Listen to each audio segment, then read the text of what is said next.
अथ सप्तविंशोऽध्यायः 27वां अध्याय। शंखचूड की उत्पत्ति की कथा। सनत कुमार बोले, हे मुने, अब आप शंकर जी का एक और चरित प्रेम पूर्वक सुनिए, जिसके सुनने मात्र से शंकर जी के प्रति दृढ़ भक्ति उत्पन्न हो जाती है। एक शंखचूड नामक दानव था, जो महावीर और देवताओं के लिए कंटक था। शिवजी ने त्रिशूल से जिस प्रकार युद्ध भूमि में उसका वध किया, हे व्यास जी, उस पवित्र पापनाशक तथा दिव्य चरित्र को आप अत्यंत प्रेम पूर्वक सुनिए। मैं आपके स्नेह से उसको कह रहा हूँ। पूर्व समय में ब्रह्मा जी के मरीचि नामक पुत्र हुए। उन मरीचि के पुत्र जो कश्यप मुनि हुए, वे बड़े धर्मशील, सृष्टिकर्ता, विद्यावान तथा प्रजापति थे। दक्ष ने उन्हें प्रेम पूर्वक अपनी 13 कन्याएं प्रदान की। उनकी बहुत सी संतानें हुईं, जिन्हें विस्तार से यहाँ कहना संभव नहीं है। उनसे ही संपूर्ण देवता तथा चराचर जगत उत्पन्न हुआ। तीनों लोकों में उनको विस्तार से कहने में कौन समर्थ है। अब प्रस्तुत वृत्तांत को सुनिए, जो शिवलीला से युक्त तथा भक्ति को बढ़ाने वाला है। मैं उसको कह रहा हूँ, सुनिए। कश्यप की उन स्त्रियों में एक दनु नाम वाली थी, जो सुंदरी, महारूपवती, साध्वी एवं पति के सौभाग्य से संपन्न थी। उस दनु के अनेक बलवान पुत्र थे। हे मुने, विस्तार के भय से मैं उनके नामों को यहाँ नहीं बता रहा हूँ। उनमें एक विप्रचित्ति नाम वाला दानव था, जो महाबली और पराक्रमी था। उसका दंभ नामक पुत्र धार्मिक, विष्णु भक्त तथा जितेंद्रिय हुआ। उसे कोई पुत्र नहीं था, इसलिए वह चिंताग्रस्त रहता था।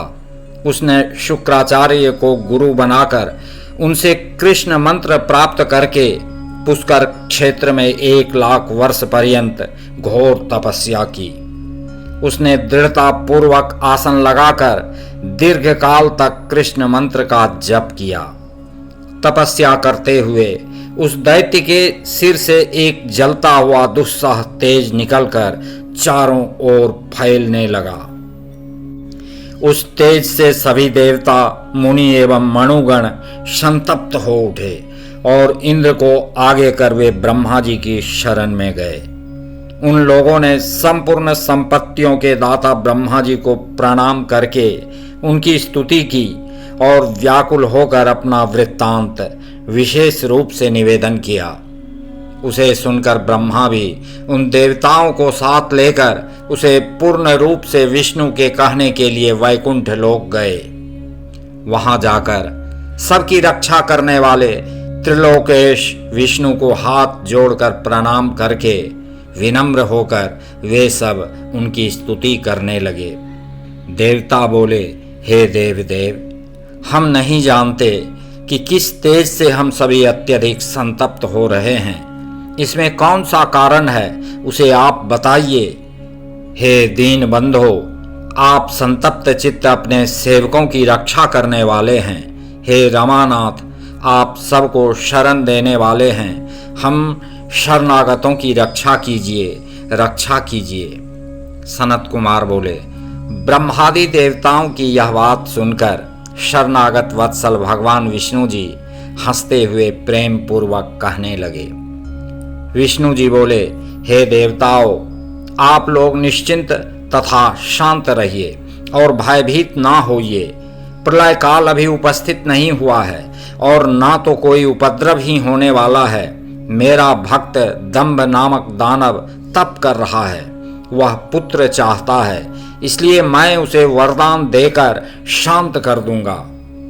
सनत कुमार बोले, हे मुने, विष्णु जी के ऐसा कहने पर ब्रह्मा आदि वे सभी देवता धैर्य धारण कर पूर्ण रूप से स्वस्थ होकर अपने अपने निवास स्थान को चले गए। भगवान विष्णु भी वर देने के लिए पुष्कर क्षेत्र में गए, जहां वह दंभ नामक दानव तप कर रहा था। वहां जाकर विष्णु ने अपने मंत्र का जप करते हुए उस भक्त को सांत्वना देते हुए मधुर वाणी में कहा, वर मांगो। तब विष्णु का यह वचन सुनकर तथा उनको अपने सामने खड़ा देखकर उसने महाभक्ति से उन्हें प्रणाम किया तथा बार बार उनकी स्तुति की। दंभ बोला, हे देवदेव, हे कमल लोचन, हे रमानाथ, हे त्रिलोकेश, आपको प्रणाम है। मेरे ऊपर कृपा कीजिए। आप मुझे महाबली, पराक्रमी, तीनों लोकों को जीतने वाला, वीर, देवताओं के लिए अजेय तथा आपकी भक्ति से युक्त पुत्र प्रदान कीजिए।